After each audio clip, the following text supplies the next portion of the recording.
caucus committee members, we are live and on YouTube. And good morning, everyone, and welcome to the House Agriculture and Forestry Committee. We are doing our Zoom thing, and we appreciate you being here today. We have as our first guest, I feel like I'm Oprah or something. We have as our first guest Chuck Ross, who is the Executive Director of UVM Extension. Chuck, thanks so much for joining us. Oh, look, Sharon has a lamb. Black lamb. She is a beautiful lamb. We can't hear her. Sharon, are you muted or something? Linda, am I a co-host? Yes, you are. Great, thanks. All right, I'm gonna check out computer audio. I don't know how to speak lamb, so you'll have to translate. Here we go. Oh, it's okay, sweetie. Say Sharon, hi. I don't know why I can't hear you. What about now? Oh, now I can hear you. Okay. So What's yeah, the we lamb's- had, this one is, it's Yes. a boy, so it's not going to have a name. Okay, But the one that we just helped deliver, it had one hoof back, you know, one arm back, one arm forward. So we needed to intervene. My sheep Yeah. love that I have small hands and wrists. yes, yes. All That's right. That's just so you know, that's the phone call I used to get when we bred early and I was at the State House. My husband would say, "I see a nose and one front foot. What do I do?" That's why you breed your lambs, your ewes late. Exactly. I'm gonna wash up because I'm Okay. and so if you wanted to mute me, it wouldn't hurt my feelings. Okay. We actually, so if we're going to start with Chuck, and so if everybody wants to mute themselves, I'm going to let you all practice that. Thank you so much. And Chuck, we're focusing the first portion of every one of our committee meetings, and sometimes right through to the end, on what we're doing in terms of COVID-19 response. We heard a nice report from Vicki via Cindy Corkins, and we wanted to get it right from the horse's mouth. So thank you so much for being willing to join us today. You're absolutely welcome. So I think that was a cue for me to proceed. And Yes, and if you can just say who you are, that would be great. okay, my name is Chuck Ross. I'm the director of UVM Extension. And it's a real pleasure to be with the committee today. A question for the chair. What time frame am I working with in terms of hearing some remarks from me, and how would you like to proceed? I just want to make sure I get in, give you what you need, but also stay within the appropriate time limits. We have plenty of time. We're booked until 11:30, and we would probably, if you get done, we would go on to other things, but I would like to give you as much time as you would like to have. Great, thank you. I will try to get most of what I have to say done in 20 minutes. I would invite some level of interruptions. I also need to let you know that there's something that may draw me away, and one of those urgent matters that will be glancing my phone from time to time to make sure somebody's not trying to reach me. But otherwise, I'm yours and happy to engage on an ongoing basis. So let me, if this makes sense, what I thought I'd do is give you kind of an overview of what's happening in Extension, and then move into a more specific conversation of what we're doing in the ag world through a COVID lens. And I think I can get through most of this in 15 minutes, but again, feel free to interrupt me and as I go along.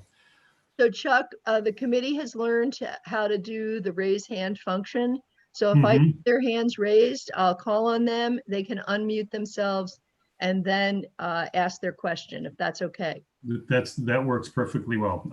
I have, in order to see my notes, I have you reduced down just a box of your face and not the rest of your committee. So that works perfectly well because I won't be able to see them myself.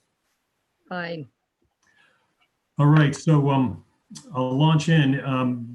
Just so you'll know, there's over 100, about 120 of us full-time equivalents in the uh, UVM extension, with about 40 temporaries.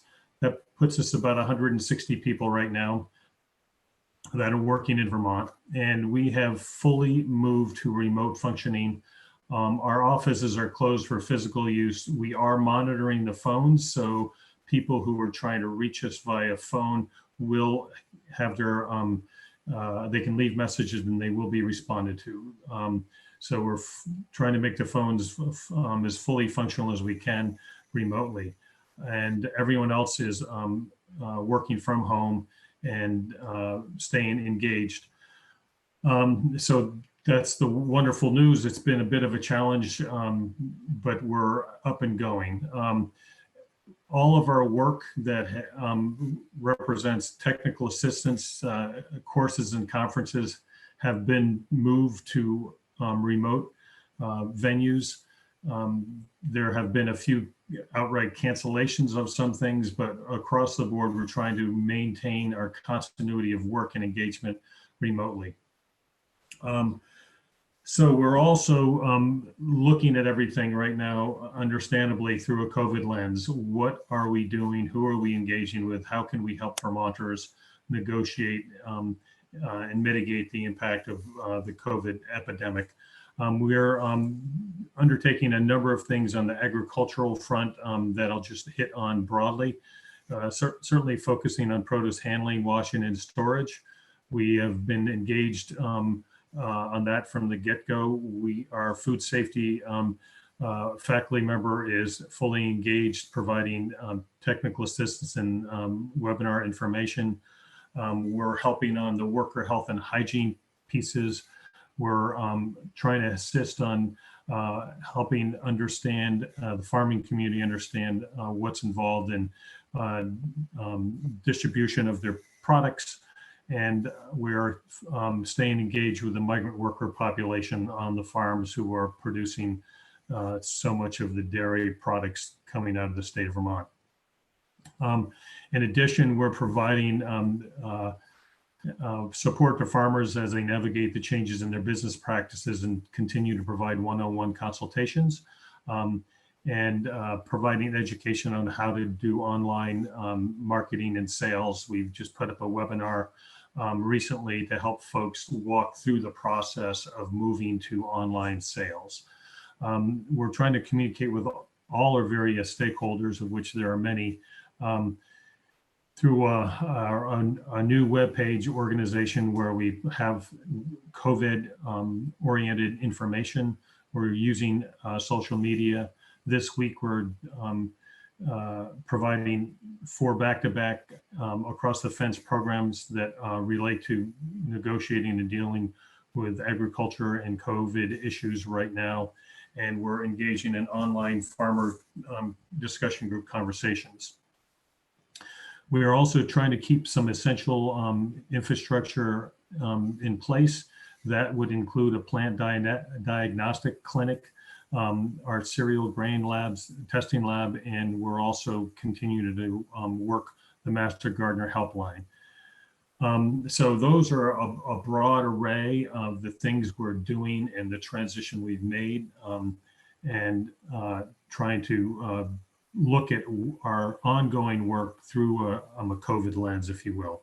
Let me just transition. If there's any questions right now, that would be appropriate. I'm going to go into a little more detailed conversations and specifics if about some of our work at this point.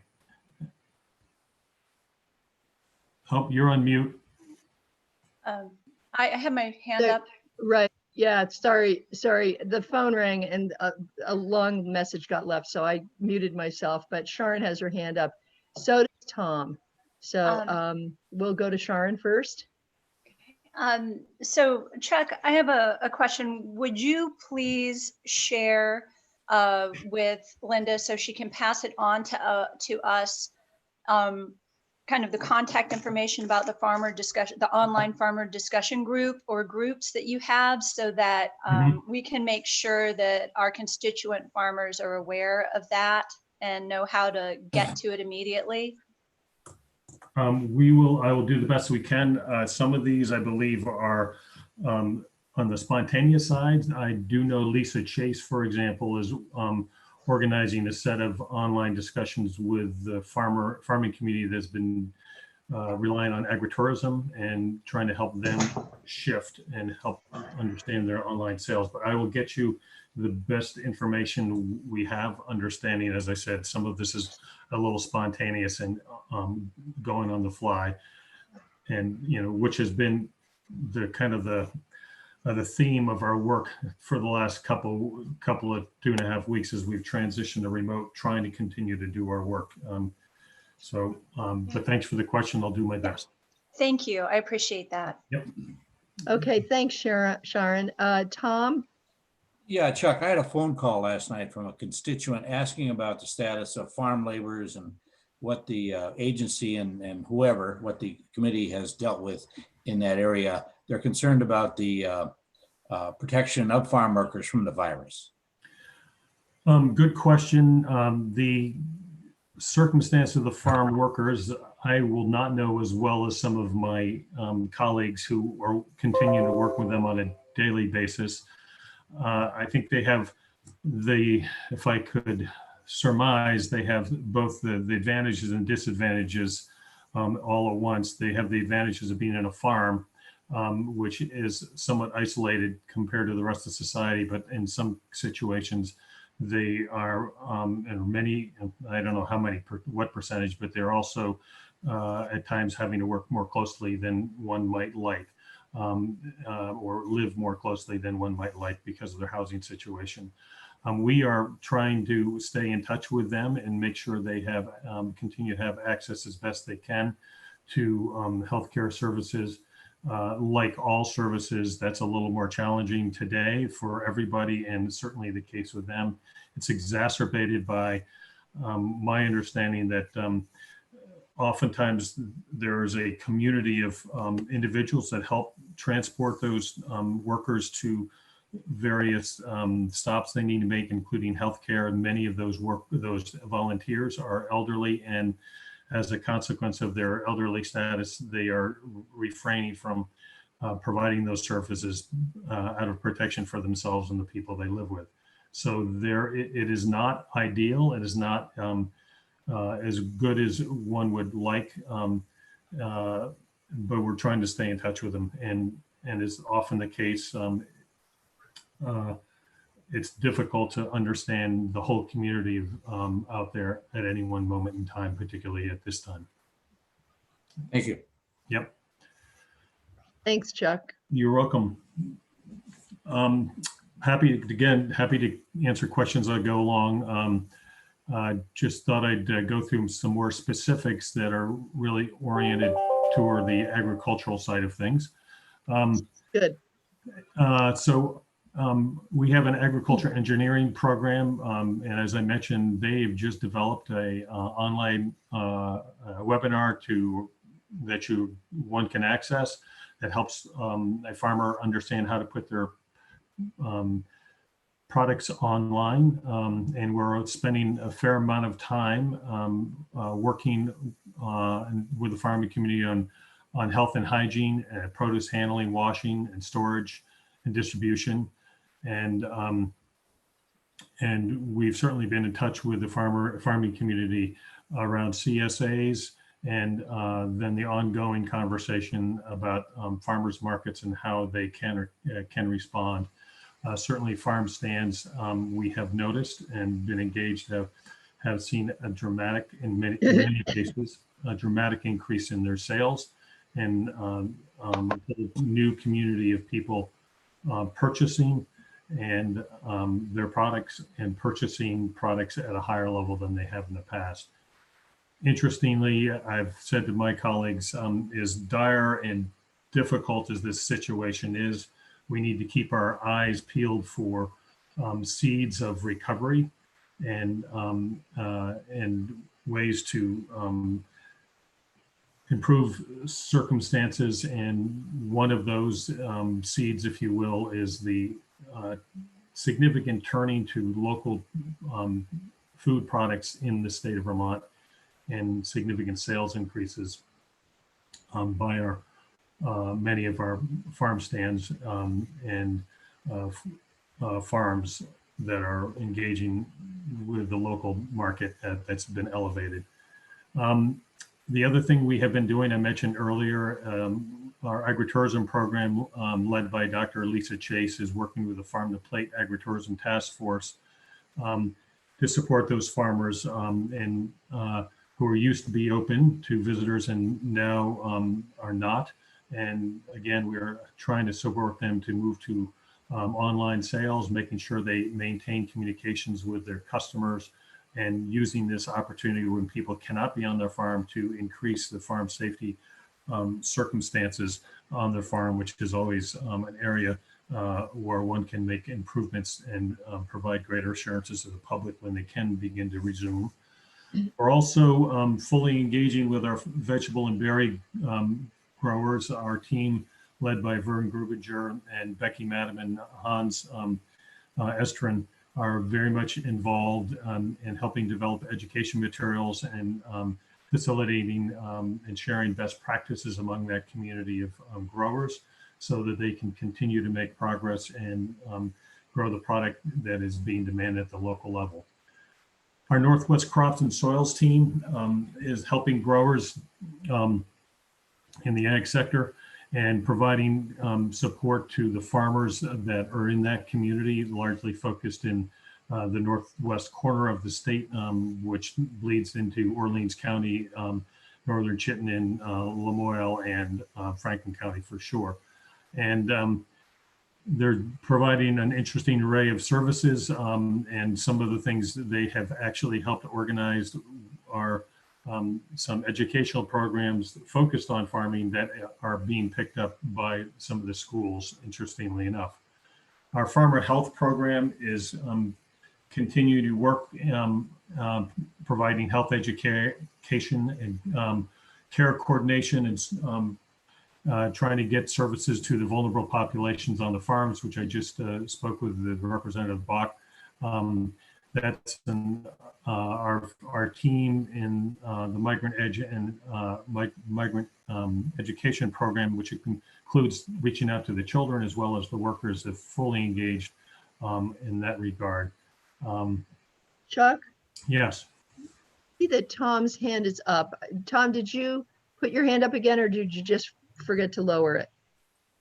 I just forgot to lower it. Okay, thank you. Sorry. So Okay. per Representative Bach's earlier question, this is an area we're fully engaged in, and it's a bit more challenging for sure than it was, but we're very cognizant of the ongoing need for that community and the services and engagement we provide. Moving to master. Chuck, Yes, could I ask you a question? sure. You know, I've been aware that we've had a number of migrant workers here, but I guess I wasn't aware that there were a lot of children as well. So can you elaborate a little bit on that? I know that, well, I don't know, but I'm assuming that they're attending schools, and just wonder a little bit more about that. Yes, I can't give you an accurate number of children, and I'm not sure we would always understand the exact number anyway, because it's not clear to me that we are on every farm that has migrant workers and which migrant workers all have children. But we are engaged with that migrant working community and trying to help those children make sure they stay engaged in the local schools and begin to continue to progress through the school system. One of the challenges that we have encountered is that those children they have the same problems as their other children. They're no longer at school. How do they get education services? As we all know, schools are providing online programming not all the children on these farms necessarily have access to computers. That can be a problem. We have been working on addressing that problem, and it was, one of these inspirational stories was that I've already encountered. I was working with one of my offices, and we were exploring some of the challenges that are coming up, and we had about 8 or 9 people on the call. This issue around children's access to technology was raised, and by one of our migrant education workers, and saying how some of the kids do not have a computer or adequate computers. Another one of our staff people heard that and said, "Oh my goodness, we have a bunch of iPads from a previous grant that we were able to purchase." And we dusted off those iPads, got them up to speed, and brought them out to the farm so the children could have computers. How many Fantastic. of those? So, wonderfully inspirational story, problem solving in real time, making a difference for real families and real kids. But what I can answer for you, and I can try, is to get a better sense of some metric that'll give you an idea of how many children are out there. Either as a Oh, percentage Chuck, of- don't worry about it. Not that important. Okay. And who did you say provided the iPads? It was one of our own colleagues, and that we've been troubleshooting and via Zoom and Teams phone calls and saying what's up, and we just made the connection internally, but it was from one grant program technology that was no longer being used, and we just repurposed it. Fantastic. Yeah, it was that kind of synergistic engagement is one of the things I'm most proud about our organization. Just as an aside, you should know that we have we're in the process of constructing a dynamic document of all the work that's being done, which is essentially where I'm drawing from for my remarks today. Of all the work we're doing on COVID, it ended up being a 25-page document contributed to by members of across extension, and we're identifying not only the work we are doing, but trying to identify work we could do, and some of the challenges that I'm happy to share with you at the end of my remarks as we confront this COVID pandemic. Moving along, I think I left off maybe on the Master Gardeners. We're continuing to address calls and concerns that folks who are where we are seeing an elevated interest in gardening, and consequently an elevated interest in questions about home gardening. Our agriculture engineering program is publishing relevant blogs on fruit and vegetable growers. And I've mentioned our agritourism program is working through Facebook, email lists, and Zoom meetings and webinars with that community.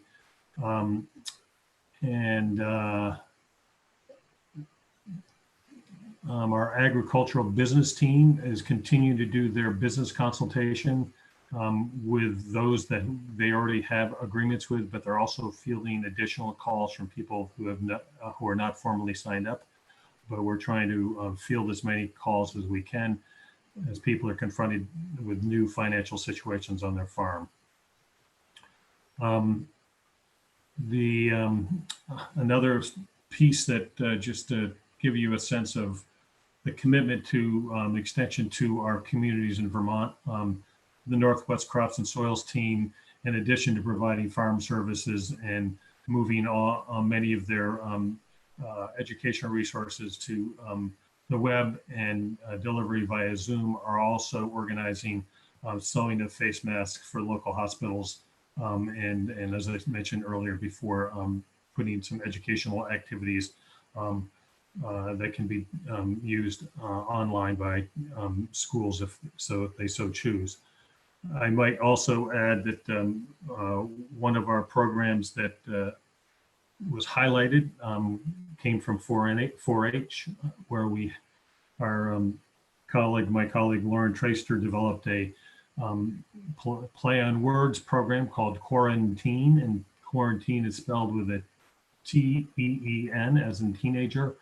And it was a whole program for children online to help explain what's going on in with the quarantine and things they could do.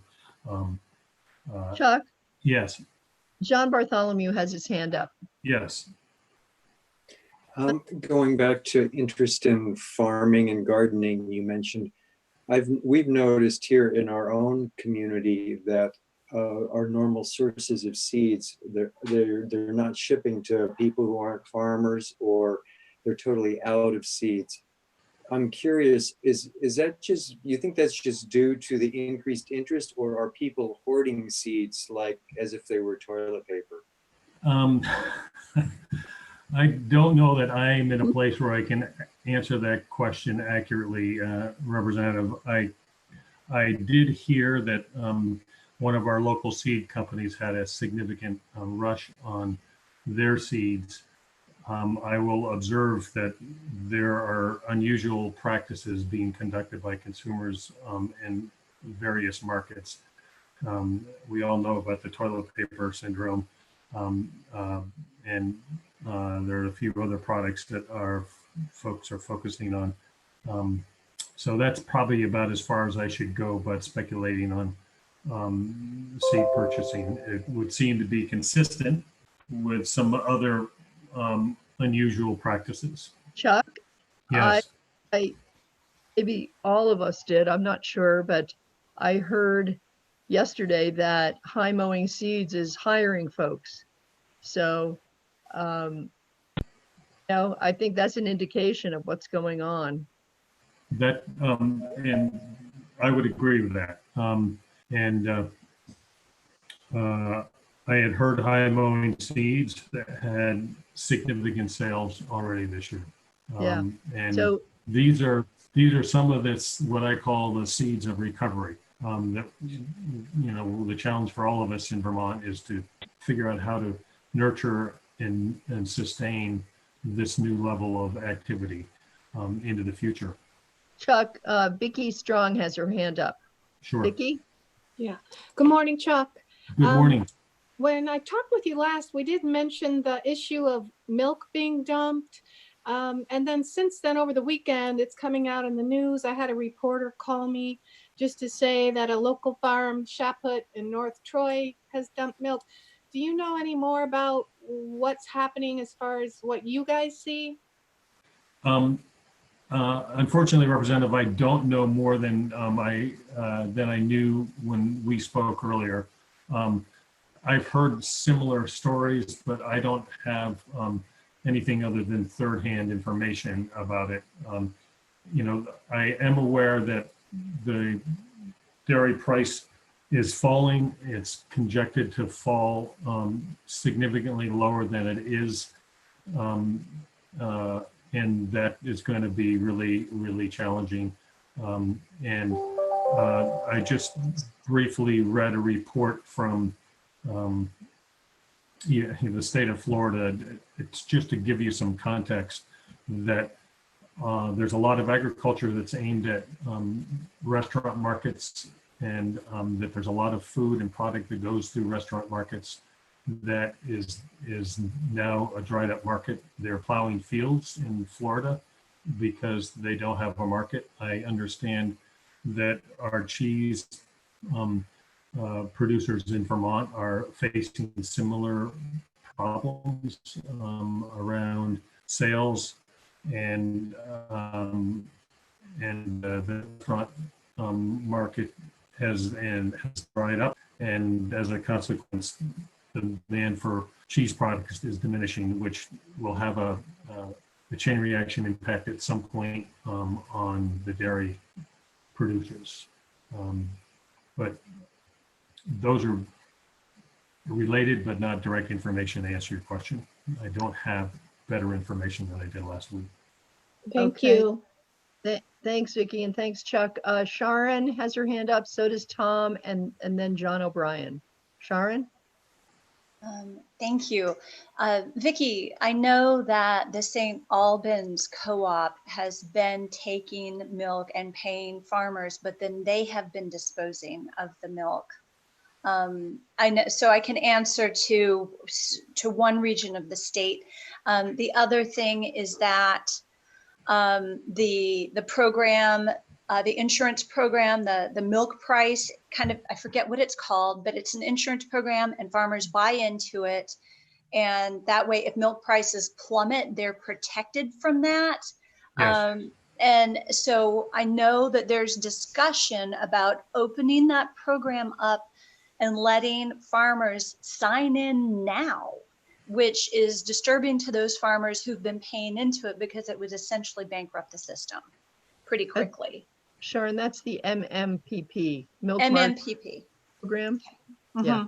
And so I had a conversation with one of my farmers who's one of my dairy farmers this weekend and learned those two pieces. Thanks, Sharon.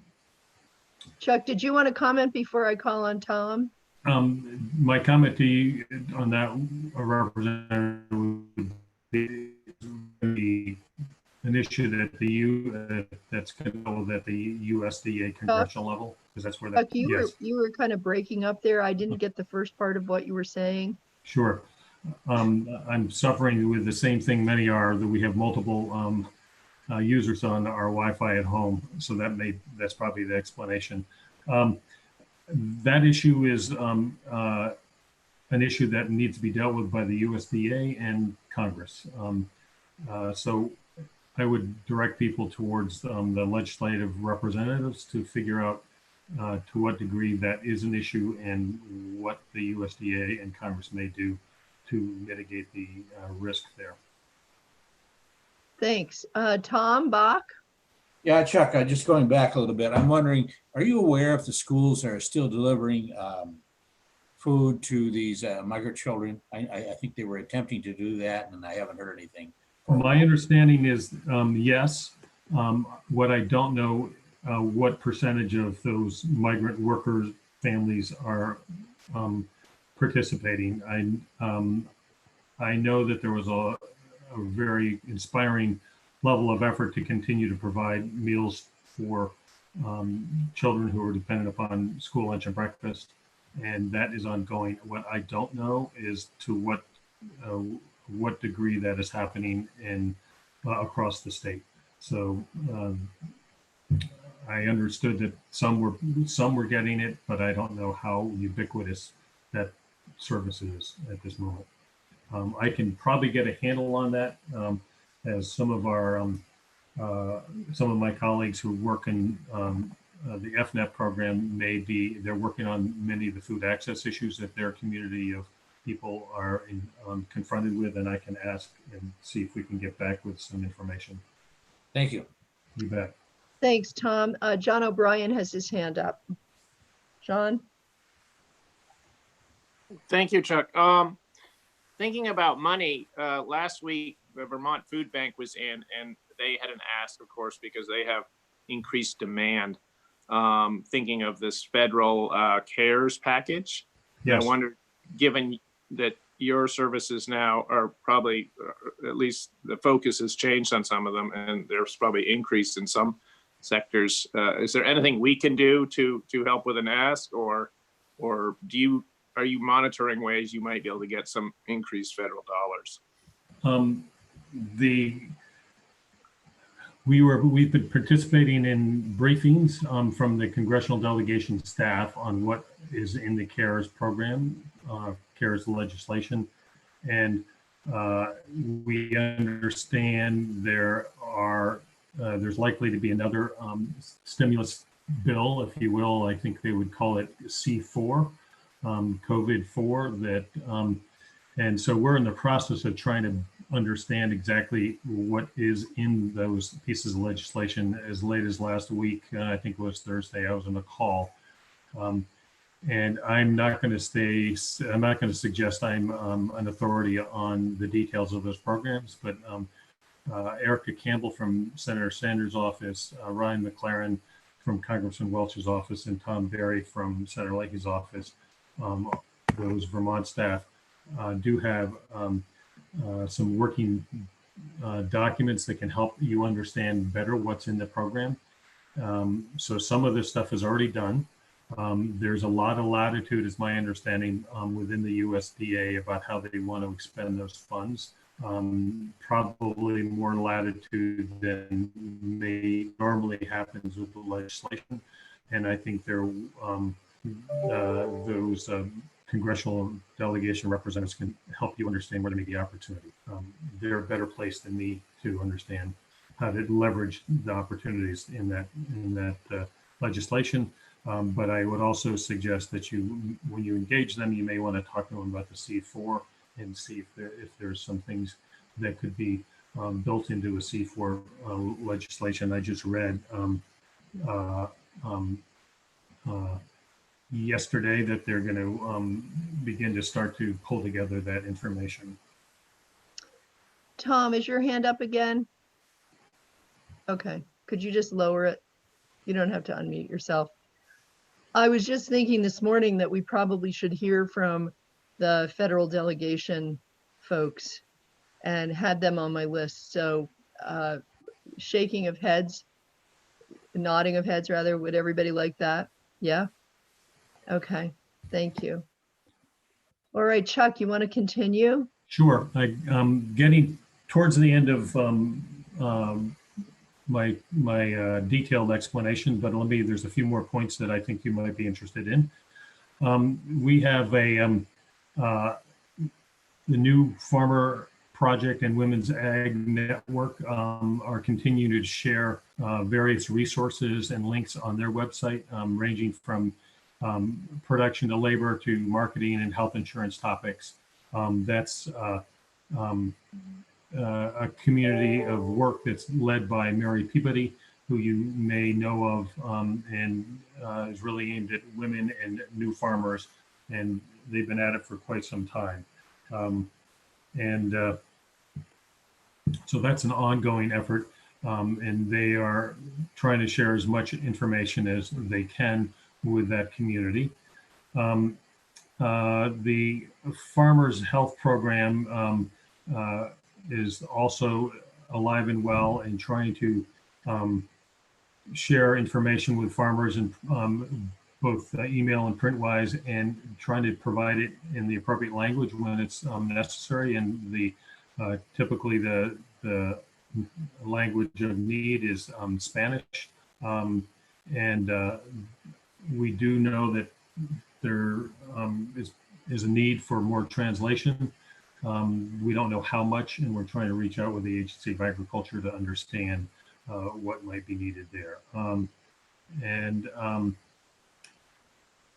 We're also working, the Migrant Education Program is putting together a survey so we can get a better handle to understand students' awareness of the virus, whether there are food security issues within the migrant community, what level of access to healthcare and technology and communications with schools. So we're trying to proactively work into that community to get better understanding of their needs. We're already engaged with them, but it's difficult because there's a limited number of us and many more of them to understand right away. So what their challenges are. So we're undertaking a survey to get a better read on it. That's also including trying to work with the schools on the question that was asked earlier about the lunch and breakfast programs. So I'm hopeful that in the near future, we will have a better understanding of the challenges within that community.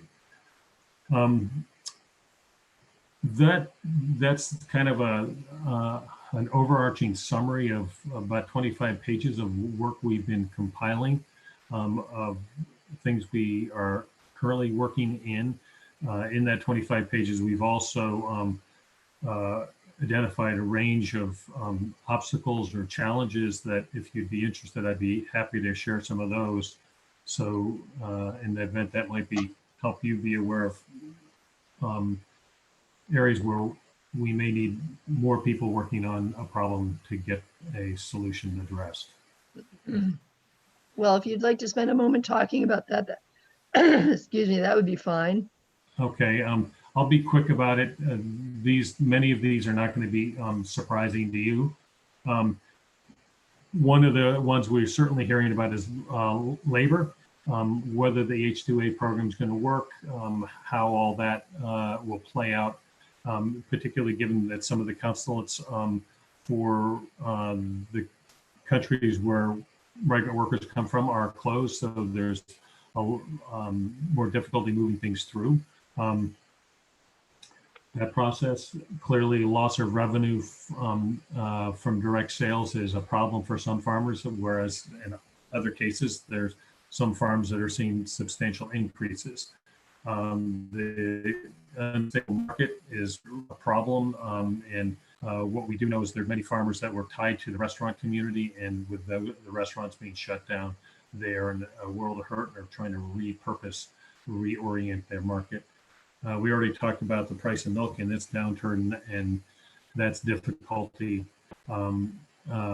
There is a technology shortfall with some farmers in terms of their ability to access online opportunities.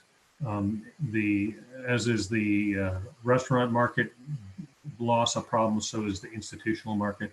Again, there have been farmers who have built their marketing or their production and market outlets aimed at institutions that are now no longer providing a market outlet for them.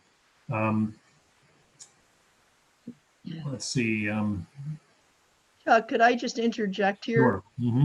Mm-hmm. We had heard, I saw a news piece just this last weekend, maybe last week, about the situation in Georgia where there are crops that need to be harvested, like cucumbers and squash, blueberries, that their workers have not been let into the country.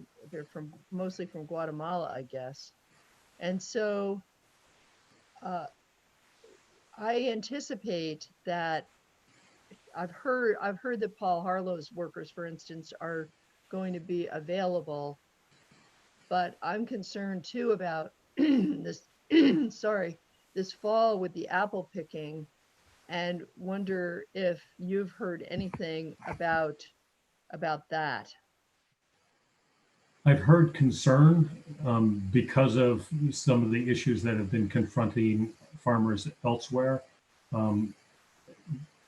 So what's not clear yet is how it's going to ultimately play out. I am aware that the congressional delegation is on this and paying attention to it. I think it remains to be seen so far as I know. And again, I don't hold myself to be an expert in this arena. One of my old jobs, I would have been able to give you chapter and verse, but no longer. But I know the congressional delegation is aware of it and they're trying to work on it. And so I think that's a work in progress, but it is getting to be more and more acute for us as we move into the spring season, and the demand and need for workers is going to start to occur. I think, if it, the future is rather uncertain, so I would be reluctant to speculate how it will actually play out come fall for the apple world.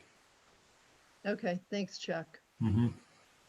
Was there anything else you wanted to add? I think most of the rest I've already touched on one way or another,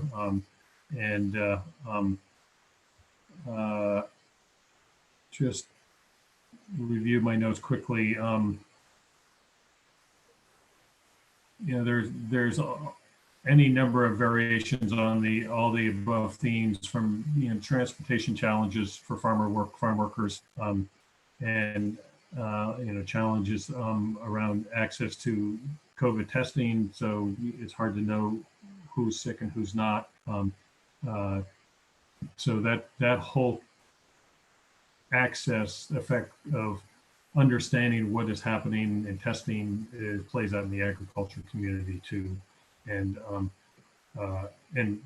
finding replacement workers when somebody gets sick is challenging, and as a result, some of the farm workers are having to do more work than they might have otherwise, both on family farms and within farm communities that are relying on migrant workers. So I think that's probably I think that probably covers it pretty well, Madam Chair. All right, thanks so much, Chuck. Do we have any additional questions for Chuck at this point? I suppose there's another dilemma that you should be aware of, and that is we've had amazingly successful and growing partnerships with the state government, and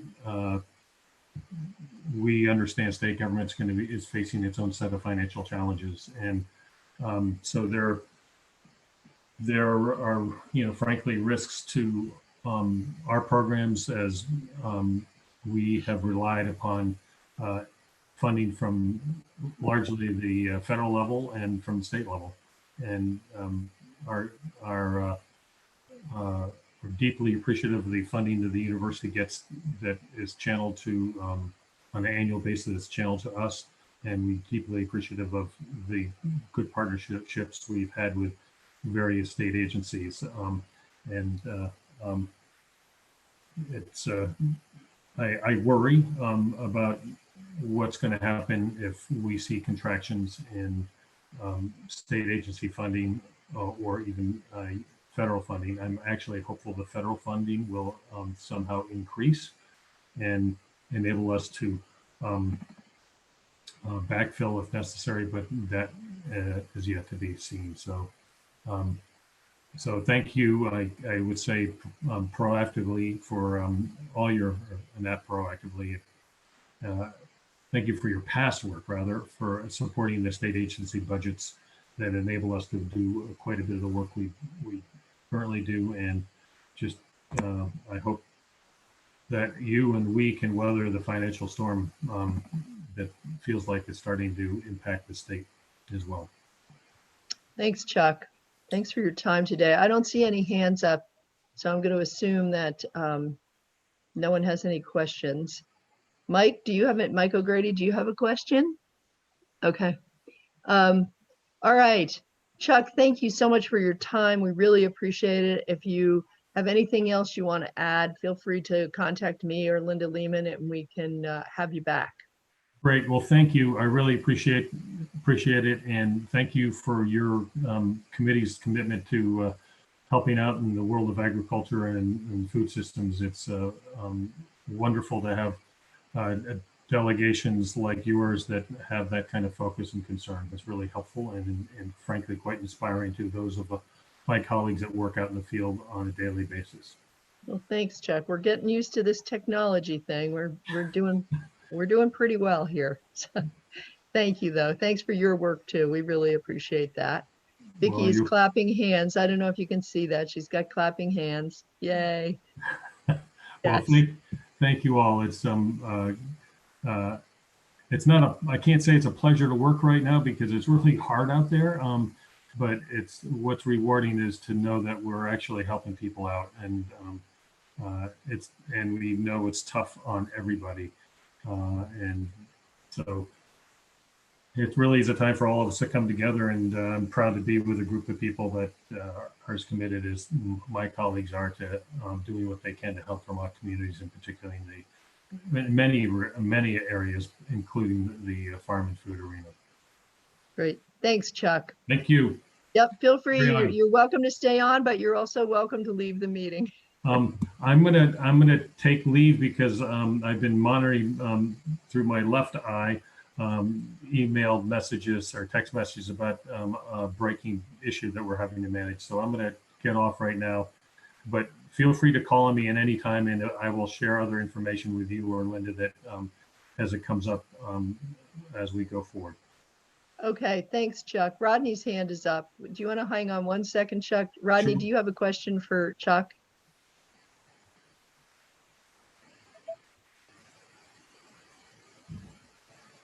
Gotta hit that mute button. Rodney, hold on a second. I'm going to unmute you. Okay.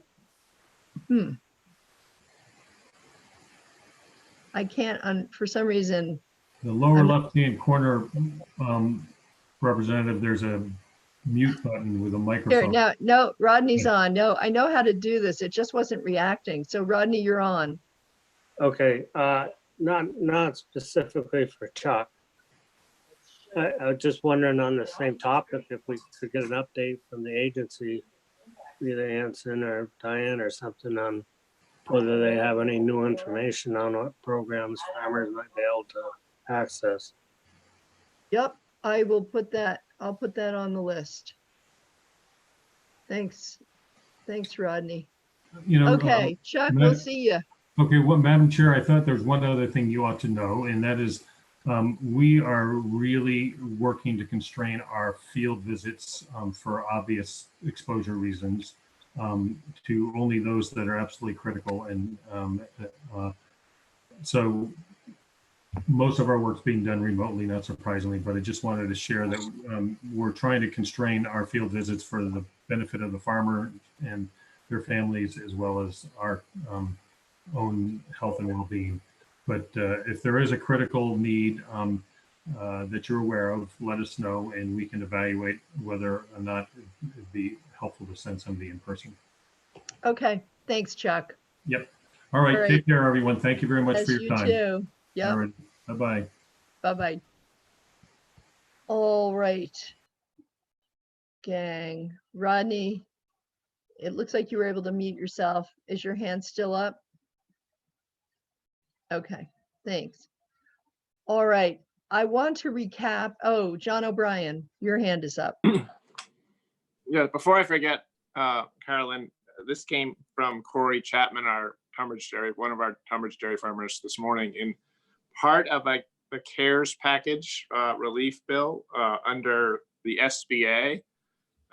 It's something called EIDL, which is what, economic injury disaster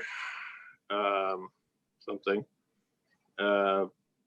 under emergency advance. There's a economic injury relief package up to $10,000, and it could help everybody except people in these categories: porn people in the porn industry, gamblers, lobbyists, people late on child support, and farmers.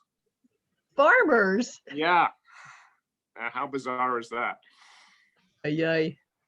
So he was just wondering why that was in there, because he had looked into it. Is that because like farmers are gamblers and I don't know, maybe, you know, high risk, but it's an odd group to be with. So yeah, anyway, once again, the farmers are getting the short end of the Stick? short straw. Yeah. real stick. Michael Grady, did you want to comment? I think that's probably in there because the farming community has a separate appropriation of $9.5 billion that's supposed to go out through the USDA. Plus, there's a $25 million increase for FSA, 25 billion increase for FSA. So the thought likely was that farmers were being accommodated through those two other programs. That makes sense. Okay, thanks, Mike. That's good to know. I don't think they're on the same level as pornography. Maybe pornographers have their own stimulus package.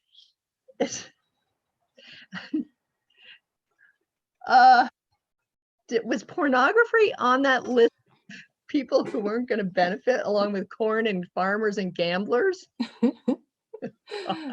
I just want to say I miss John's sense of humor, so thanks for the humor, John. Yeah, me too. All right, let me gather myself. Terry, I see your hand up. John, your hand's still up. Do you want to lower your hand, Terry? I got a message from actually probably one of Tom Bach's constituents, but she's a niece or cousin, I mean. Anyway, she is the bus driver and delivers the lunches and whatever for the kids. And she sent an email to the superintendent of the school district, but what they would like to do is to, instead of delivering with the lunches, the little pints of milk that I guess is federally regulated to only deliver them, they would like to be able to deliver gallons or quarts, because apparently the packaging, the small things are about the same expense as a gallon of in a regular gallon container. And they did that, I think last week. They delivered half gallons and gallons of milk, and the families were very pleased to get them. So she thought, rather than farmers dumping milk, why not Booth Brothers, Monument Farms, get rid of some of their excess milk by delivering it with their school lunches. So she wanted me to, pass it on. So I'm passing this on. I don't think it's anything we could do, because it's sort of, I don't know if it's federally regulated that they have to give pints with their lunches, or whether that's something that the school would have to, each superintendent or each district would have to allow that. But it does seem like it would be, since the families are shut in too, if you could get a gallon of milk instead of a pint with your lunch, hey, everybody would be happy. But okay, that's me. Sorry. No, don't be sorry. That's fantastic, Terry. I don't know if Mike O'Grady knows the answer to that, but I just jotted down on people to hear from, as maybe the farm to school people could tell us the answer to that. Right. Mike? I think the person to talk to on that is Rosie Krieger at the Agency of Education. She coordinates the school nutrition network. But I think Representative Norris hit on one of the aspects of it, is that generally each school district that's operating a school nutrition program basically has to have independence to make their own purchasing decisions. And so I don't know if you could mandate it from a state level. So then the only other question would be whether or not a school district that wanted to provide something larger than a quart could do so, or larger than a pint could do so. And that's something I can look into and talk to Rosie Krieger about. Great. Thanks, Mike. That would be really helpful. Yeah. She indicated that they had tried that, and the teachers and the paraprofessionals that actually hand the product out said it was a lot easier to do, a gallon rather than package all the little pints together. So possibly, because she did send it to, I think it's a Mr. Pratt. I don't know. It's a superintendent of that district. And so I'm assuming that she knows that the superintendents are probably in charge of what happens. And I would think if the schools weren't operating, there must be some extra money there that they could use to actually supplement, lunches by doing that. So I think it would be a win-win for everybody if they could make it happen. But yeah, Chris Pratt is the superintendent for the Wyndham Northeast Supervisory Union, which is also in my district. It's in Rockingham. That's where the office is. So that's a great idea, Terry. And I see that Sharon has her hand up. Sharon. It only took a little while for this technology to keep me from talking constantly. I'm past it now. So Terry, schools, I have been reading, are actually spending more money than less. Most of their employees, even the ones that are not maintaining the building and doing certain functions, are still getting paid, and they're making these big adjustments to the technological needs. You know, I assume they would be spending less too, because the bus is running once a day instead of twice, and they're not having to clean the building every day. But most of the employees that have been furloughed or have been cut back are still getting pay, and I guess this adjustment has been pretty expensive. Great. I just want to say that I love the fact that Vicky now has the Tetons up, one of my favorite world. Sunset over the Tetons. Yes. I'm having too much fun with technology. Good. Good, Vicky. Yeah, You know what? keep coming. Yesterday I was on a conference call with a man, and he had a conference room behind him, a big conference room. I thought he was sitting in a conference room, and he was actually sitting in his laundry room. So he had a 6-year-old and a 3-year-old, and he was hiding out in the laundry room all day, and he stuck a virtual conference room behind him. I love it. I can imagine that there are a lot of people hiding in their laundry rooms and their what have you to get away from the kids. Thanks, Vicky. So the next thing I'd like to turn to, and by the way, if anyone has ideas about who we should be hearing from, please let me know, and we can, you can do this by email. You can do it either now or by email, and I will try and reach out to them. I see Rodney has his hand up. I was just going to comment on Terry's thing. You know, if we could get larger containers of milk to families, they might end up buying more milk after this is all done. Yeah. They get used to drinking it instead of other products. Yeah, what I find interesting is that I didn't see this yesterday when I was at Hannaford down in Brattleboro, but I did see it when I was over in New Hampshire in Walpole. And they had a limit of 2 gallons per customer, which is crazy. If farmers are dumping milk, we shouldn't be limiting the amount you can buy. So I don't know how we deal with that, but there may Well, I be. think one of the issues processors having is that they were geared up to do these small bottles for schools and colleges, and now they got to You guys should be legalizing the sale of raw milk fast, they have to retool to so that No, the bigger farmers can container. sell it right off of their farms fast. And people can, I'm hearing another voice and I don't know who it is. me.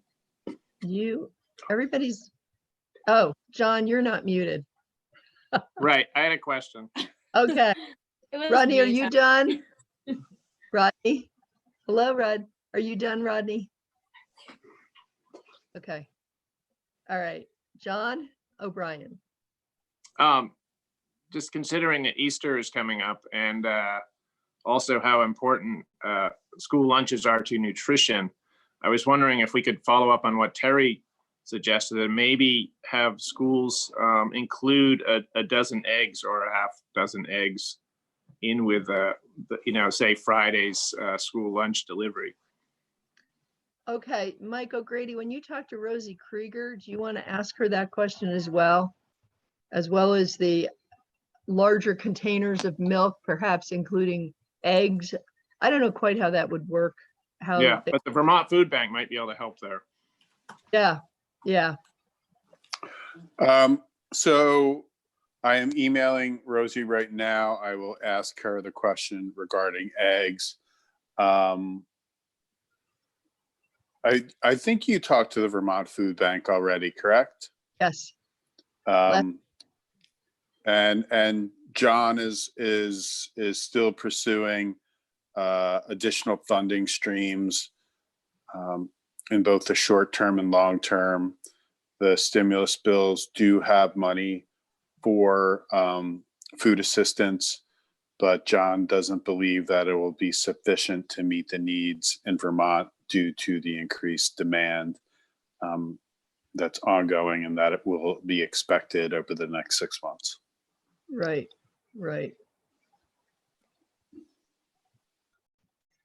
They've also had the extra expenses of renting a tent and trucks and stuff like that to to meet that demand and also have a safe sorting spot and what have you. That's what I remember from his remarks. So are there any more questions or comments about this, John O'Brien? Oh, we should just keep thinking along those lines as far as school lunches deliver a certain amount of nutrition, but working with the Vermont Food Bank, what else? Like Terry said, what else could be put in there that may be more than just a meal, something for a whole weekend or a week? Well, typically the children have backpacks that go home with them that have food that hopefully feeds those kids and maybe their families for the entire weekend.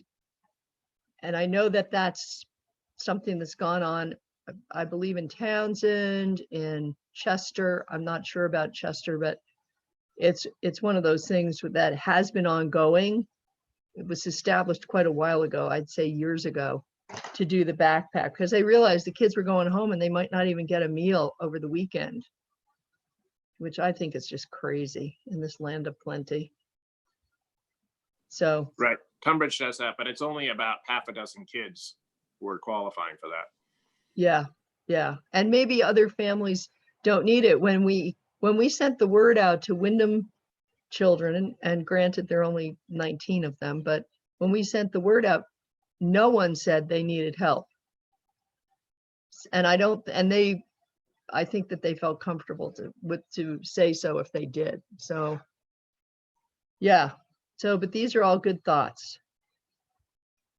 Now, if we're done with that topic, I'd like to turn to something we talked about last week.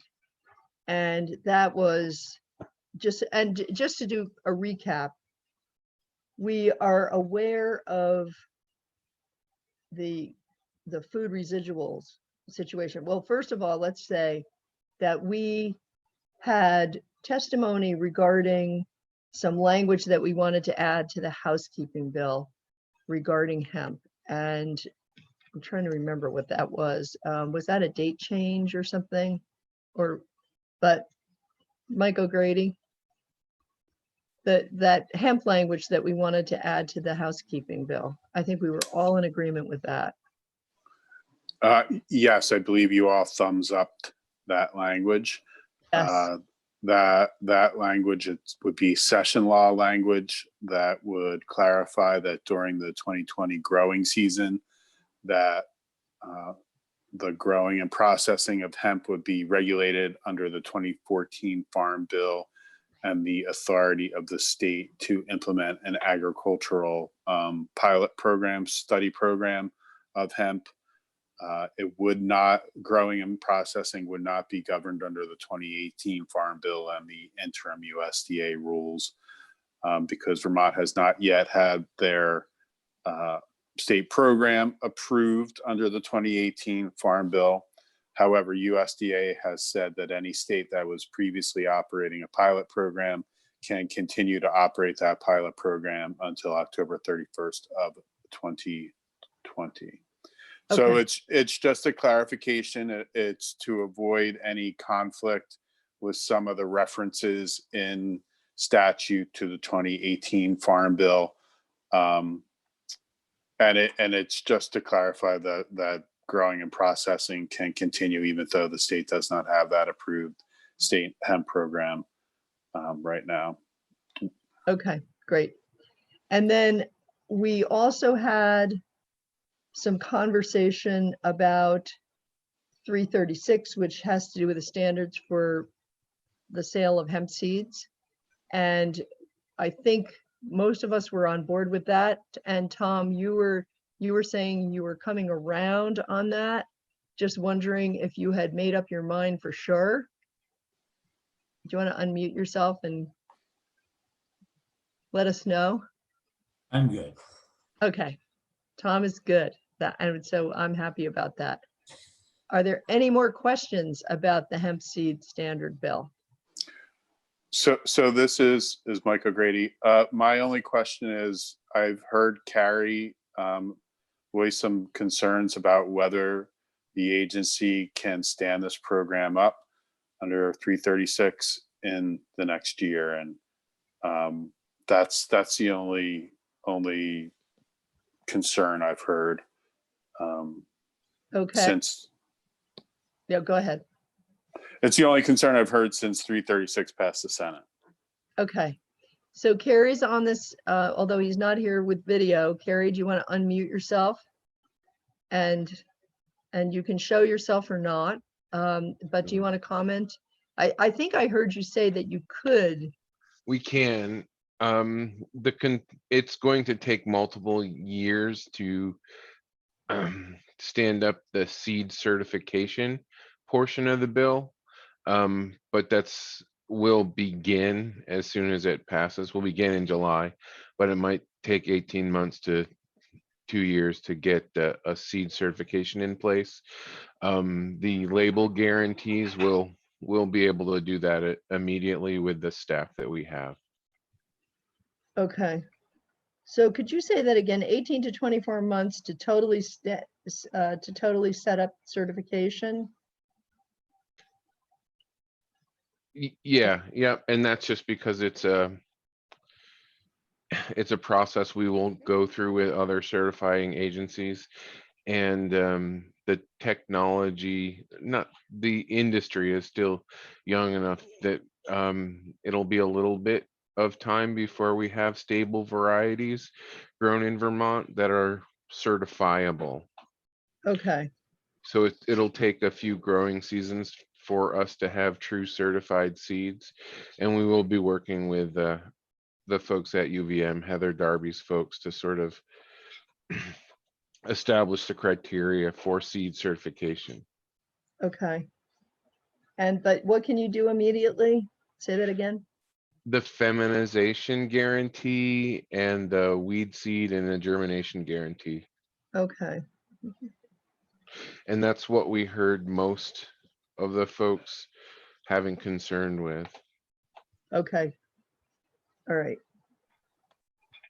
Okay, just jotting this down. All right. Fantastic. John O'Brien's hand is up and so is Sharon's. John, do you want to go first? Sure. Carrie, what typically would be the penalties for, say, the two examples we heard last week of either just a mostly male group of seeds when they promised feminization and also high THC? Is it a cease and desist, or is it a cash penalty? Or and I assume it also doesn't stop the buyer who was burned from pursuing some sort of civil making good in the court system. Yeah, and John, I may defer to Mike O'Grady to answer this question. Mike, if you don't mind, we do have penalties in the seed program, but these will be under the hemp program, and that was Mike's thought, and I agree that it's a good one. Right, because the way that hemp is defined, it includes hemp seed, and the federal USDA rules have certain specific penalties for hemp violations. So you needed to have the hemp seed true up with the federal law. But one of the things that 336 does, it gives a person who was harmed by a misrepresentation, a mischaracterization, a private right of action to recoup their costs, their damages. So there is that specific right in there, plus the language in 336 says that all other potential remedies, civil or otherwise, are available to a person that's harmed by a violation of the chapter. Great. And John, generally, just as a rule, if we can determine intent, if somebody's willfully violating a rule or doing it by accident, we come in with compliance assistance before you enter a penalty stage, and that's true in all of our programs. Okay, great. Sharon has her hand up. Sharon? Yes, Carrie, you went through a list of issues in the kind of the labeling for hemp seed, which was feminization, germ rate, and a limit or absence of weed seeds. Did that also include a guarantee of the THC levels or CBD levels? So the requirement for a certificate of analysis of the prior year, and Sharon, those values would come with certified seed. If folks do want to put that guarantee on the label, I believe we did make it enforceable as a guarantee. But generally that would be something that we would take care of with seed certification. Thank you. All right. Any other questions? Sharon, do you have another question? Okay, your hand's up. Your hand, good work. Okay. Any other questions about the seed certification? It sounds like, you know, that is a bill we have. If we ever get out onto the floor, we will, you know, potentially, and we learn how to vote remotely.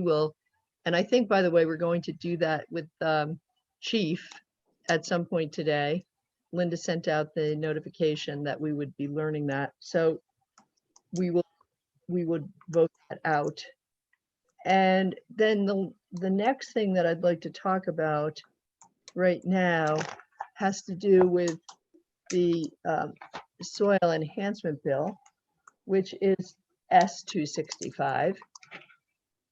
We discussed last week the possibility of sending a letter to the Agency of Natural Resources, and we asked Mike to compose a letter. He sent a draft of that letter to me and Bobby Starr. I thought it was excellent, Mike. Thank you so much. And I would like to share it with everybody, but I want to make sure that Bobby feels comfortable with it as well. So Mike, do you know if that's the case? Senator Starr is comfortable with it, but Senator Hardy asked for some tweaks. The letter basically says that because it's uncertain when the General Assembly will reconvene to address S-265 and the Senate proposal amendment to it, that the required notice to A&R by farmers should be delayed by a year. Senator Hardy made the point that you are actually convened. You are just meeting remotely, and you are addressing priority COVID-19 bills. So I made some tweaks to the letter to recognize Senator Hardy's concerns. I sent it to her this morning. She's reviewing. Once she's approved, I will send out to all of the committee members again. Frankly, the substance of the letter does not change much. It's more the exactness of the language. And so I think you could review the letter as I sent it to you yesterday. And it just for the general substance, it's 97% the same as what I sent Senator Hardy this morning. Okay, and so Linda, I'm wondering, Linda, could you unmute yourself for just a sec? Linda, were you able to send out the letter to committee members? Or is it up on our webpage? I can put it on the screen right now if that is acceptable, or I can put it on the webpage. Okay, well, why don't you put it on our screen so Mike can go through that with us. And oh my gosh, this is amazing, the wonders of technology. So can you all see that? I can only see a few of you at a time. So is everybody able to see that? Yes, thumbs up. Good, okay. I think most folks can see it. Excellent. So, Mike, would you like to start going through that with us? Sure. So this is a letter to the Secretary of Natural Resources, Julie Moore. It's written or authored by Senator Starr and Representative Partridge on behalf of your respective committees. And it's regarding the use of food residuals on farms for compost production. It references the fact that the Senate committee was reviewing S-265, that they had proposed an amendment that would allow small poultry farms that import food residuals for composting to continue to be regulated by the Agency of Agriculture and to retain their classification as farming. The Senate committee believes that its amendment is reasonable and protects the environment while allowing farms to continue to be considered farming. The House committee, as always, will need to review the proposed amendment before final legislative action. But because of the extraordinary times where normal processes and practices are not being followed, the committee is uncertain whether it will have opportunity or time to review the proposed amendment. In fact, as the pandemic continues and Governor Scott's emergency order remains in effect, the General Assembly does not know when it will convene next. And that is language that would change under the Senator Hardy requested changes. It would say when the General Assembly will convene next to address legislation unrelated to the pandemic. And then the committee's request that you delay, and Linda, could you scroll down a little bit? Thanks. By 1 year, the required notification of A&R by farms importing food residuals to ensure opportunity for General Assembly review. Then it goes on to say the uncertainty of the General Assembly's return, and that language would change. It would say the uncertainty of when the General Assembly will address non-COVID-19 legislation is an important point in the context of S-265. In April 2019, A&R informed farmers importing food residuals for compost production that they are required to submit by May 1st, 2020, either a notice of intent to seek a compost certification or notice that they will no longer import food residuals. 265 would directly address this requirement, but it is unlikely that the General Assembly will, and that language changes to what will address non-legislation unrelated to the pandemic prior to May 1st.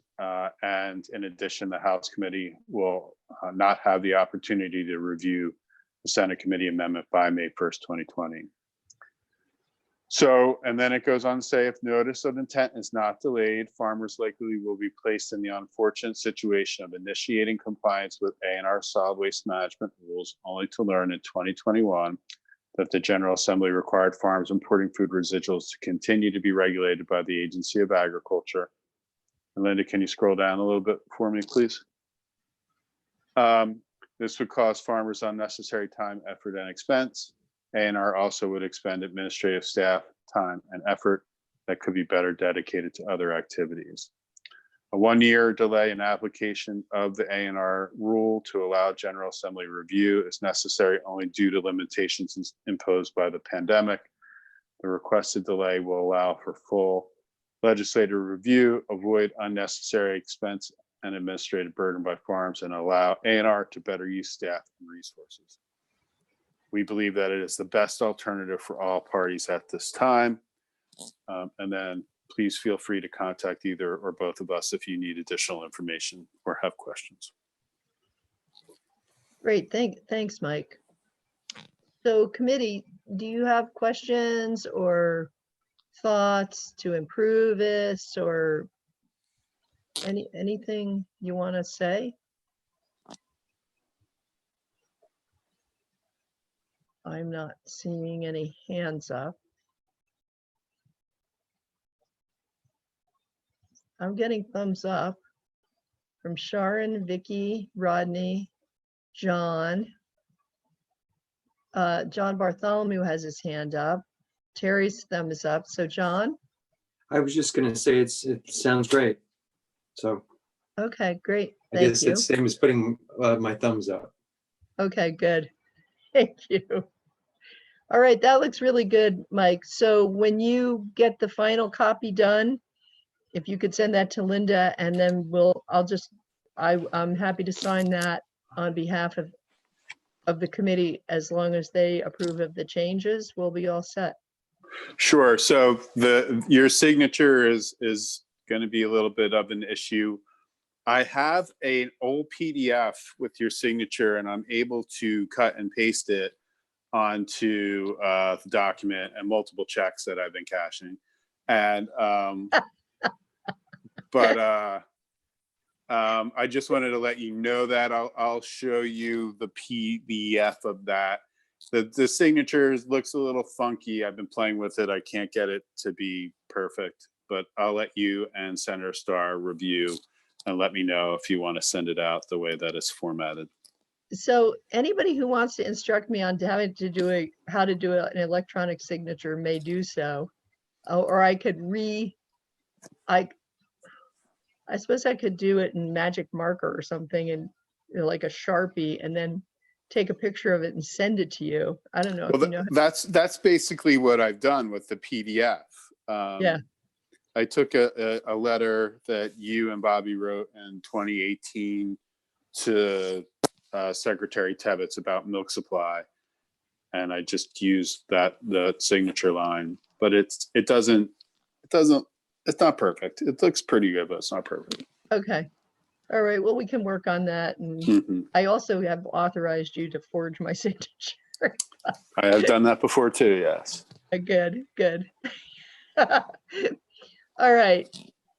So at this point, I think we're pretty much caught up. We still have about a half an hour's worth of time.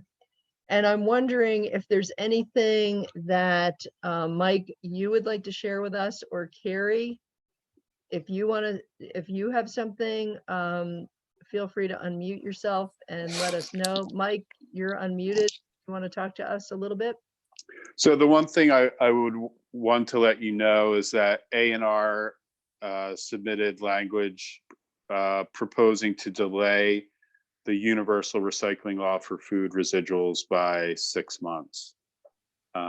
They are concerned that solid waste haulers will not be able to have the staff that's necessary to implement that program by July 1, 2020. So they're looking for a 6-month delay in implementation of that program. So already they're willing to give essentially 6 or 7 months in order to let this process go on. I wonder if they would be amenable to our suggestion of delaying it by a year. I think it's at least under their consideration. I had some discussions with people over there, but they were not the ultimate decision maker, and they would say that they would at least consider it, and that's all that they could commit to.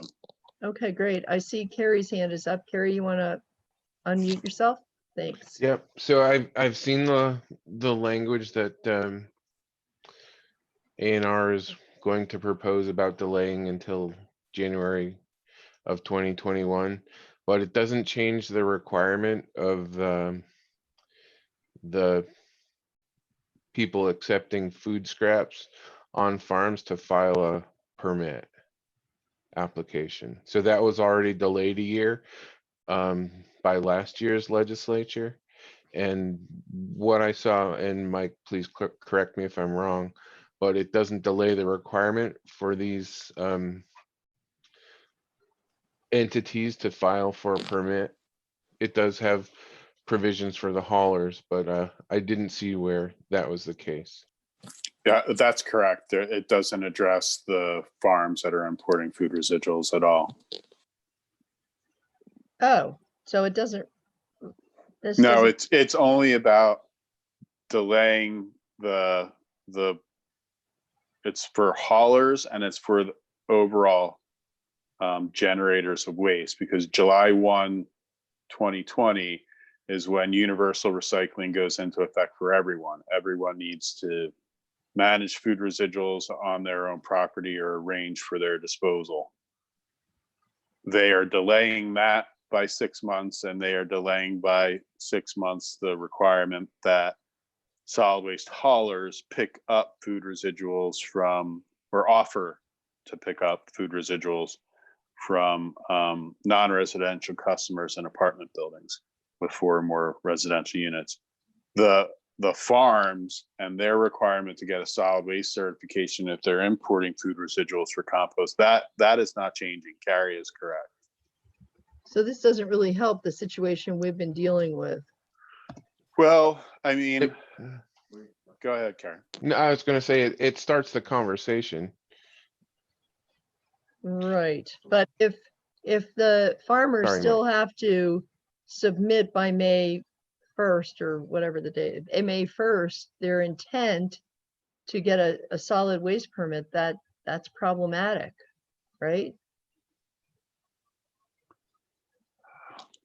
What I think this does is some of these farms have been expecting the July 1st deadline, and depending on the supply. In addition, as the letter notes, the fact that the General Assembly may revisit certification when you have time after May 1st, it creates a real issue of administrative inefficiency. So if a farm has to start to apply and comply with the solid waste rules, both the farm and the agency is expending a lot of resources and time to do that. And then the General Assembly says, no, you don't, that was all for naught.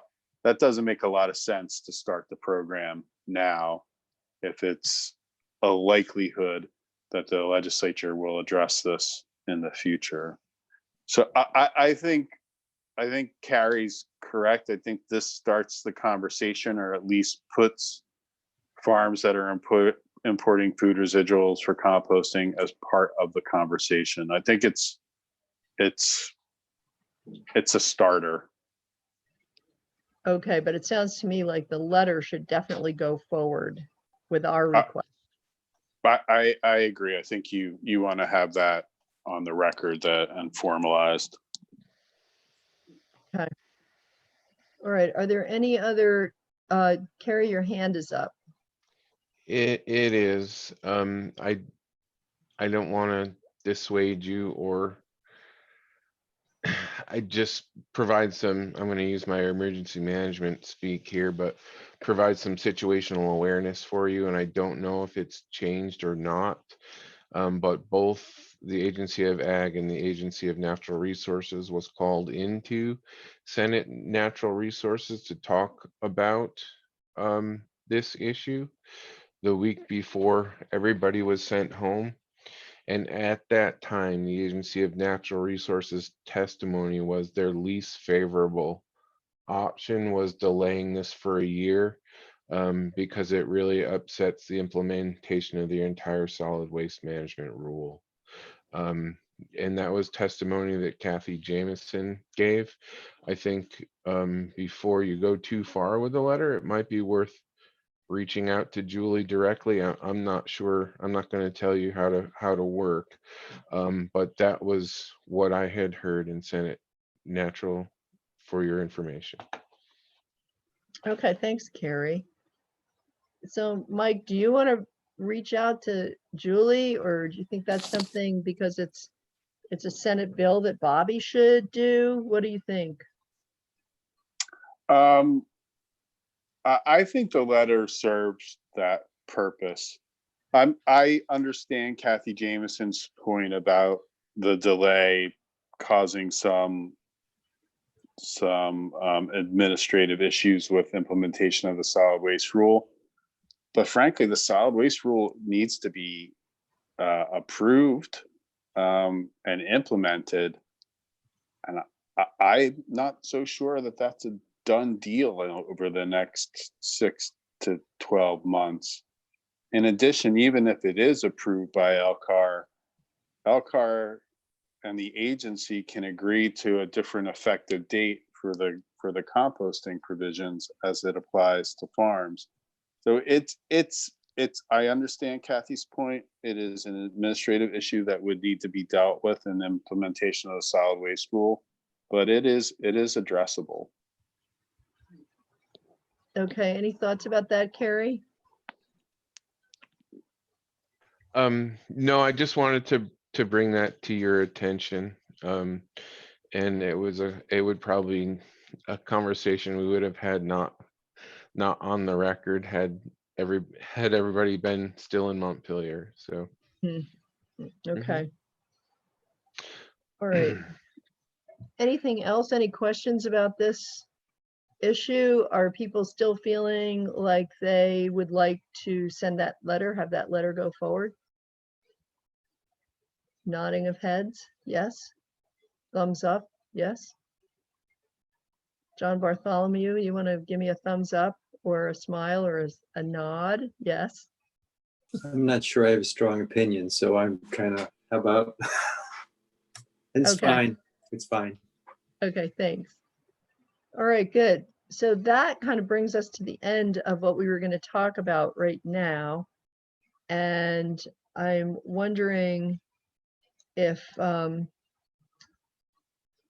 this afternoon, we're going to have much to talk about, frankly, but if anybody has any ideas, I don't know, Mike, if you can get through to Rosie Krieger to get an opinion from her regarding the milk jugs and eggs. And Linda, I don't know, perhaps we could get Diane and/or Anson on the line regarding the milk situation. I think that was the question, right? I'll check with him. Okay, super. And then ultimately we'd like to have the federal delegation visit with us to kind of bring us up to speed on what's going on there. And maybe they would like to, I don't know that they can, but they might want to comment on the hemp situation, which I think that there's work being done to change that a little bit. Tom Bach, your hand is up. Yes. I just wonder if anybody knows, this is unrelated, but I need to know, what's the current milk price? Anybody have a yesterday's price or today's price? Sharon, your hand is up. Unmute yourself, Sharon. I didn't have my hand up as a response to Tom's question. I had my hand up before that. Okay. I don't know what the price is today. Rodney, do you have an idea? Rodney's hand's up. Maybe he knows.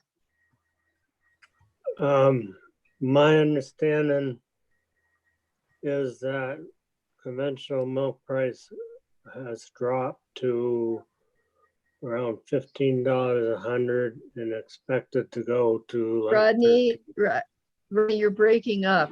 I said, Rod, can you hear me breaking- better? Yes. My understanding is conventional milk price dropped to around $15 a hundred and expected to go to about $13 a hundred. Okay. Okay, All thank right. you. All right. Thanks, Thanks, Tom. Rodney. Thanks, Rodney. All right, Sharon. Yes, I wanted to share, hold on, I'm trying to, that on VPR at noon today, Anson Tebbett's Paul Doughton from Cabot/Agrimark, Mateo Keller from Jasper Hill, and somebody from the St. Albans Co-op are going to be talking about the dairy situation on VPR. Okay, so that means we're not going to get Anson at 12:30. Well, I mean, it may be over by Yeah. 12:30. Yeah. And Right. that was actually information that was shared with me by Jackie Folsom. And then also there was, she's putting out a memo, Carolyn and Linda, about an online conference with Peter Welch's people, a dairy conference call. It has limited seating, but those are both things that we should, you know, consider. or That's, think- that, yeah, that's on Thursday at 1 PM. So yeah, okay, so that's a Zoom meeting. Maybe they'll let us in. Mhm. I know there are limited number of slots, so that might be something for us to hop onto sooner than later. Okay. Linda, I'll forward that to you. Maybe you could, oh, no, you were copied on that from Jackie. She sent that at 10:15 this morning. I got it. Okay, maybe you could ask her if we could hop on that. Don't ask Jackie, ask Congressman Welch's office. I guess it's Ryan who sent that out. Thanks, Sharon, for that. You mean asking individually if each of you can join it? Well, sure. And if they don't have space, then maybe Terry, because Terry's our representative on the Milk Commission. Maybe he would like to be on that. But if we could all be on, that'd be great. I see, Carrie, did you want to comment on this whole thing or do you have another? No, I'm just going to sort of offer you, if you're looking to fill up time on the agenda. The original sort of reason we were in Senate Natural Resources was to talk about contaminants and biosolids that get Okay, spread on Carrie? farm fields. Yep. You hang on because Rodney had his hand up and I want to check that he was on the last topic and then I'm glad to go to you. Yeah, Rodney? Yeah, I was just gonna suggest maybe one person trying to get on that conference call and report to the rest of us. Okay. Yeah, Terry, are you 'cause- willing to do that? Oh, Yeah, okay. Rodney, did you want to be on that one? Okay, no, Terry Okay. wants to be on it. It's fine. Is that the one with Representative Welch? Yes, yeah, I wondered if everybody got that that message. yeah, I got it from Jackie Folsom, but I may Oh. have gotten it from Representative Welch's office as well. Are they the same ones? Because I Yeah. got one from Jackie and I got one from Diane Boffield. Okay, Because Jackie's is just Farm Bureau, I thought. But Jackie's is Farm Bureau, and that's tomorrow at 1 o'clock. Oh, no, it's at 12. Okay. And that, I think it's Farm Bureau, it's a dairy webinar tomorrow at 12 to 1. And then the next day is the one with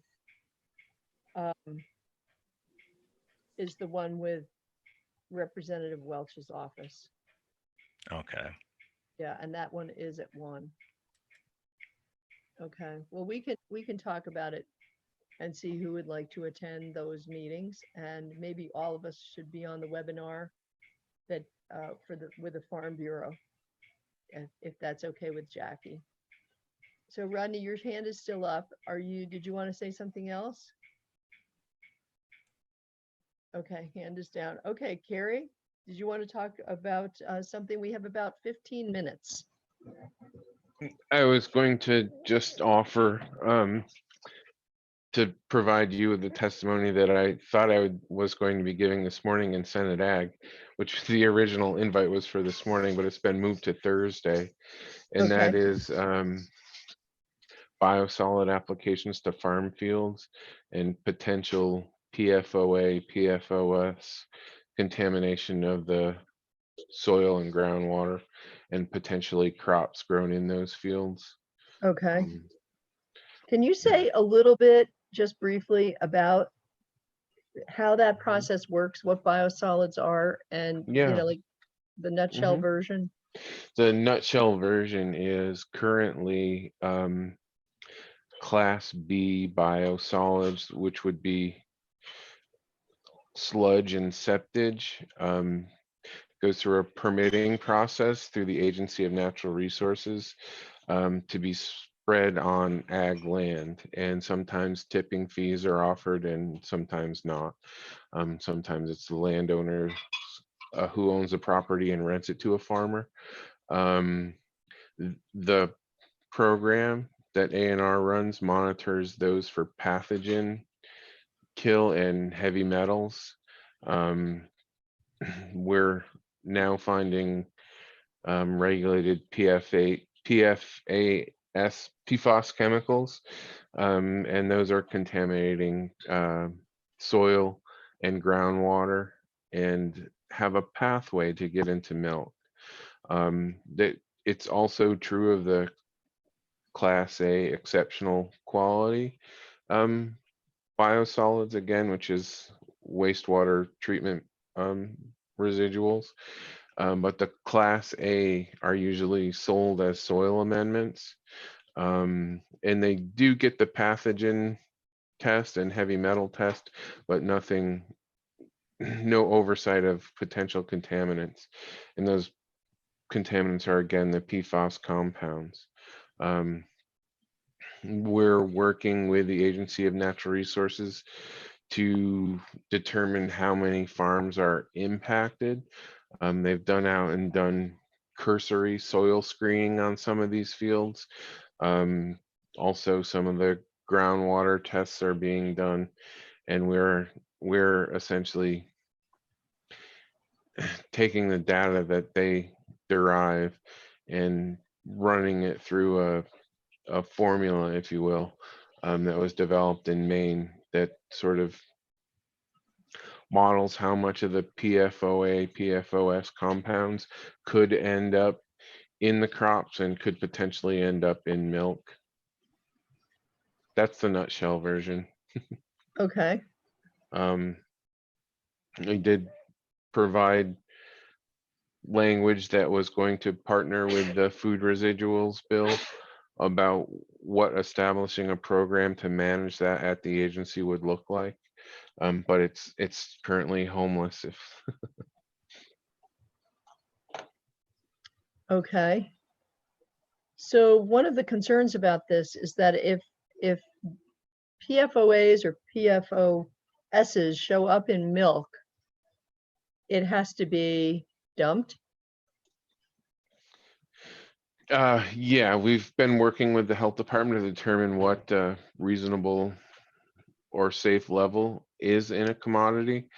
But one of the issues is if we're going to take a milk sample, some of the co-ops won't accept that milk until they get a test result, because you don't want to take that milk that's been tested, add it to a silo, commingle it, make a product, and then get the result back and have to basically condemn the entire silo of milk. So if we're sampling milk, that farm gets put on a shipping hold by some of the co-ops. One of the pieces of legislation that Maine has is a protection in place for farmers. So if their milk does get sampled, they're reimbursed for that milk in Maine by the co-op. In other states, there's sort of a contingency fund in place, but I haven't explored that route too much. Okay. So that's in Maine. Mhm. And to just clarify, if the milk is sampled and it's found to be problematic, or the test takes longer than is reasonable. So if The it's test- sampled, that yeah. the farmer gets reimbursed by the co-op. Correct. So there's a potential hold on picking up milk at the farm while that test is being run. Okay. Vicky has her hand up, and then John O'Brien. Vicky? Carrie, this is interesting. Is there testing actually? I wasn't quite sure from what you said. Is the testing happening in the state now, and is it certain areas of the state? And I'm wondering how widespread the biosolids is being used across the state, or is that just in certain areas? It is all over the state. There are under 200 sites, I believe, but nearly 200 sites that are permitted to accept biosolids. The soil testing and groundwater testing is currently happening. And where we've needed to, we have tested milk. And that was at a farm that had high levels of PFOS in their water. And we also tested a farm that had the PFAS down in Bennington County. But could I have another follow-up question? Sure. Is anybody understanding where the chemicals are coming from that's in the biosolids, the source of that? Yes, it's from our waste. It's in products we use. It's part of the waste stream of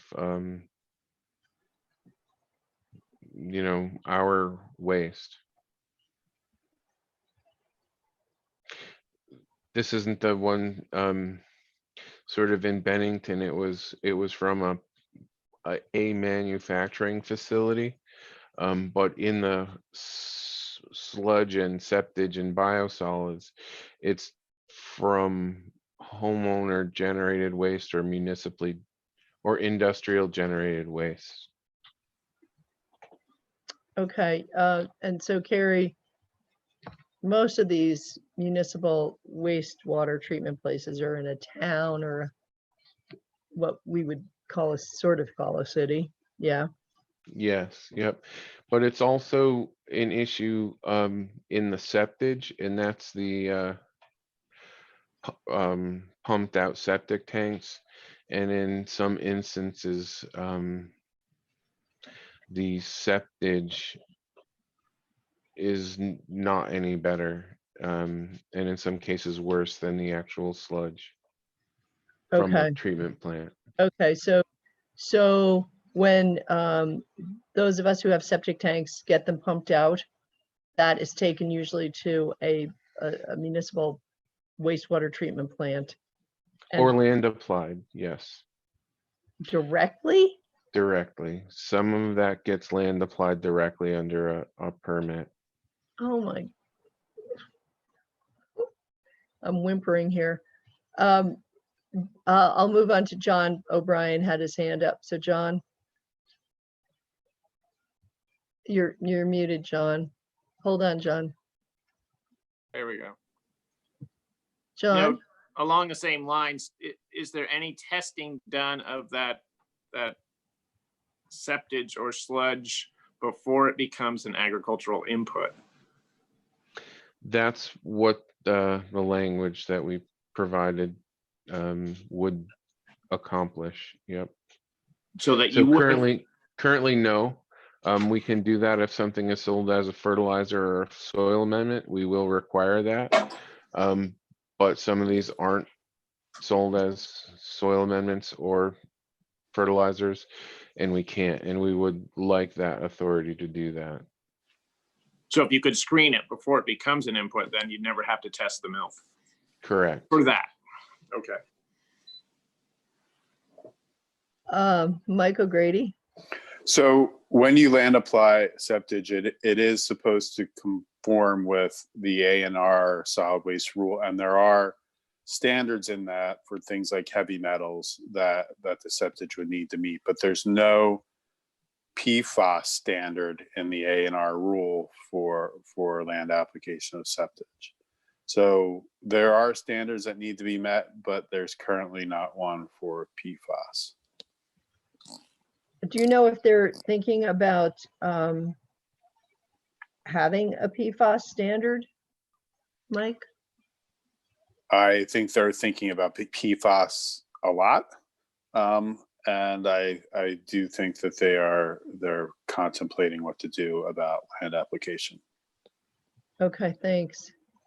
By the way, I have never thought that it was a good idea to put this stuff on farm fields. Just saying. Tom, are you drinking water? You gotta unmute yourself, dude. Vodka. Oh, vodka. Okay. Yeah, can't say I blame you. All right, we are approaching the end of this. I think I have some additional thoughts about the whole PFAS issue. And Carrie, are you available this afternoon? We're going to be back in about an hour at 12:30. So committee, we're going to go from 12:30 to, I believe it's 2. And then we will go offline and have a meeting with Matt Romei so that we can learn how to vote online. That's not going to be live streamed. John O'Brien, I see your hand is up. Do you have one last question for now? You got to unmute yourself, John. No, I just forgot to put my hand down. Oh, We'll get okay. there. All right. I don't, okay, John Bartholomew, I see your hand is up. On the, for the online voting, do we have to have downloaded some kind of an app for that? Or, I think, yes, I actually did that. I don't know that it's an app, but you have to fill out a form and the chief sent that out. But okay, so this is not my strong suit. And if you haven't done it, then we're just going to do a Zoom meeting to learn about that. And I'm sure that he would talk you through it if you haven't done it. okay, thank you. Carolyn, I don't have a hand, but I wanted to say that Diane Bothfield can come in at 12:30 to talk about the milk situation. Okay, great, Linda. That's super. I see on John's screen, there's Brock. Hi, Brock. All right, Tom Bach, your hand is up. So when we leave the meeting, do we fully leave the meeting? What are we doing here? Right now, we're going to, when we stop streaming, which is in about 2 minutes, we're going to leave the meeting. Okay. And then we're going to come back at 12:30 for committee meeting. And that will be live streamed. That will go until 2. And then we will leave the meeting and we will go into yet another meeting with the chief.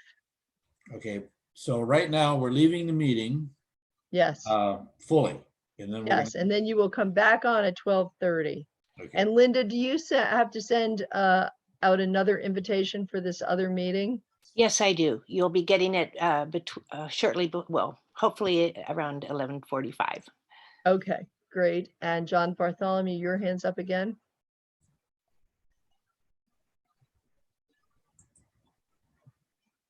John, okay, hand down. All right. For those of you who are interested, Brock is it an English Mastiff? Yeah, and he's a real scaredy cat too. I've met him in person. He's a doll. All right, gang. I'm gonna get my dog on here one of these days. I don't know where Foster is yet, but we'll get him on too. All right, so we are going to end our live stream and we will be back on at 12:30.